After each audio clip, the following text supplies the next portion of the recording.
What's in my bag?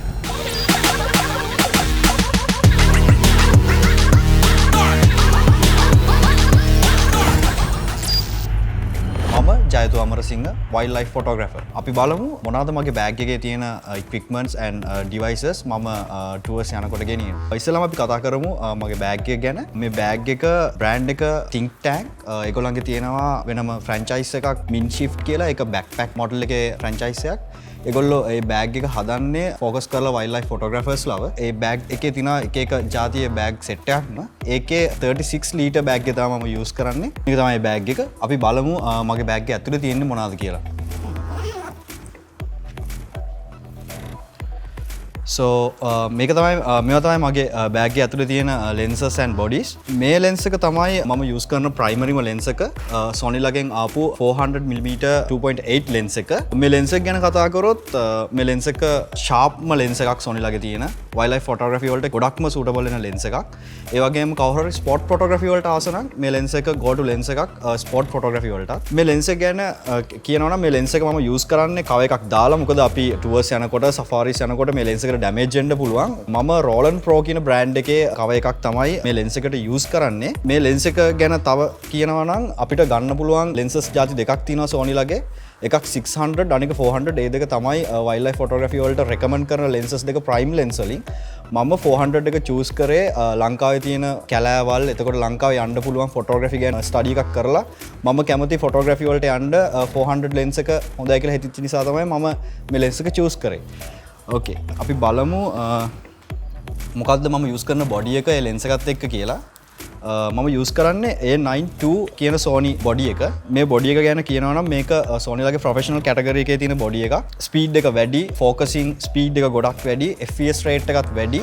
sharp camera එකක් Sony A92 කියන්නේ. මේක අපි කරන නම් burst shot එකක්. මේ camera එකට ඒක handle කරගන්න පුළුවන් blackout නොවි. ඒ වගේම wildlife shoot කරනකොට ගොඩක් වැදගත් වෙන දෙයක් තමයි fast focusing කියන්නේ.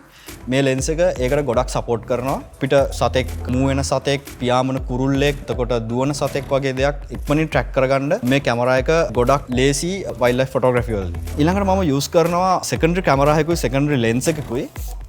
මගේ secondary camera එක තමයි Sony ලගේ A7 IV කියන camera එක. ඒකත් එක්ක මම use කරන්නේ Sony ලගේ 135 1.8G master lens එක. ගොඩක් අය හිතනවා ඇති 135 එකක් මොකටද wildlife photography වලට කියලා. ගොඩක් වෙලාවට මම කැමති wide open shots ගන්න. එතකොට ඒකට මම choose කරපු lens එක තමයි 135 1.8. ගොඩක් වෙලාවට ළඟට එන සත්තු, එතකොට අපි jeep එක ළඟින්ම යන සත්තු, එතකොට අපි කොහේ හරි landscape එකක් එක්ක සතෙක් ගන්න ඕන නම් අපිට 400 එකකින් ඒක handle කරගන්න අමාරුයි. ඒ වෙලාවට තමයි මේ lens එක මම ගොඩක් වෙලාවට use කරන්නේ. අනිත් එක මේ lens එකයි body එකේ තියෙන combination එක ගැන කිව්වොත් ගොඩක් lightweight combination එකක්. ඕන වෙලාවක මේ lens එක අතට අරගෙන photo එකක් ගන්න පුළුවන්. මට ඕන තැනකට reach කරන්න පුළුවන්. බඩ ගාගෙන හරි ඉන්නවා නම් මේ lens එක අරගෙන වැඩේ කරන්න ලේසි. A7 IV body එක ගැන කියනවා නම් මේක intermediate level එකේ body එකක් Sony release කරපු. මේකේ megapixel rate එක හරි හොඳ මට්ටමක තියෙනවා 44 megapixel. ඒ වගේම තමයි මේගොල්ලෝ introduce කරලා තියෙනවා අලුත් focusing system එක. එතකොට capability එක wildlife photography වලදී අපිට උමනා වෙන ඒක ගොඩක් හොඳට මේ කැමරා එකේ තියෙනවා. ඒ වගේම තමයි අපි ගොඩක් professional කැමරා එකකට වඩා මේක affordable. so මම මේ කැමරා එක use කරනවා මගේ secondary කැමරා එක විදියට. එතකොට මේක තමයි මගේ bag එකත් එක්ක එන rain cover එක. ගොඩක් වෙලාවට වැස්සේ කොහේ හරි ඇවිදිනවා නම් මට මේ rain cover එක use කරන්න පුළුවන්. මේක තමයි මම use කරන cleaning kit එක.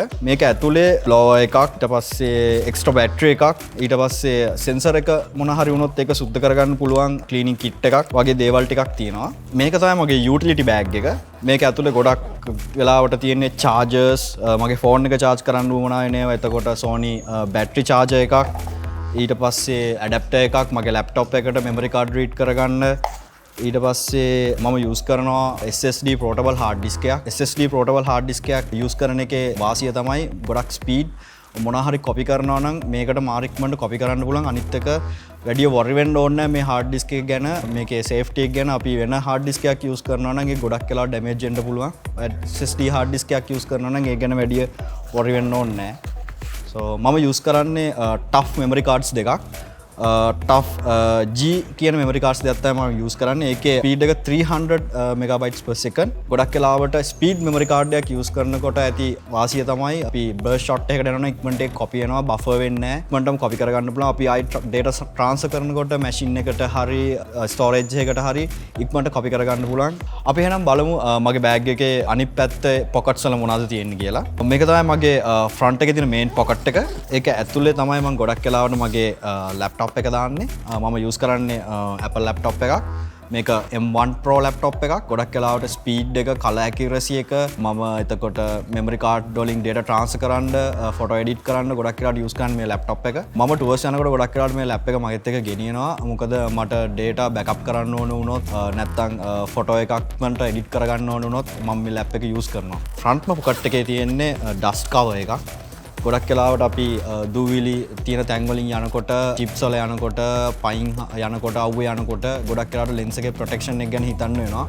එතකොට මේක ඩස්ට් කවර් එකක්, එහෙම නැත්නම් සමහරක් වෙලාවට රේන් කවර් එකක් විදිහට මම යූස් කරනවා මගේ ප්‍රයිමරි 400 ලෙන්ස් එකේ ප්‍රොටෙක්ෂන් එකට. මම හිතනවා ඔයගොල්ලෝ ගන්න ඇති අයිඩියා එකක්. අපි වයිල්ඩ් ලයිෆ් ටුවර්ස් යනකොට මොන වගේ ඉක්විප්මන්ට්ස්ද ගෙනියන්නේ, අපි ඉක්විප්මන්ට්ස් වල සේෆ්ටි එක ගැන හිතන විදිය, අපි ෂූට් කරන ෆොටෝස් වල data backup කරන හැටි, අපි ඒ දේවල් ගැන හිතන හැටි කොහොමද, එතකොට මොනවාද බ්‍රෑන්ඩ්ස් අපි යූස් කරන බ්‍රෑන්ඩ්ස් වල තියෙන ක්වොලිටි එක ගැන. එහෙනම් thank you very much. What's in my bag?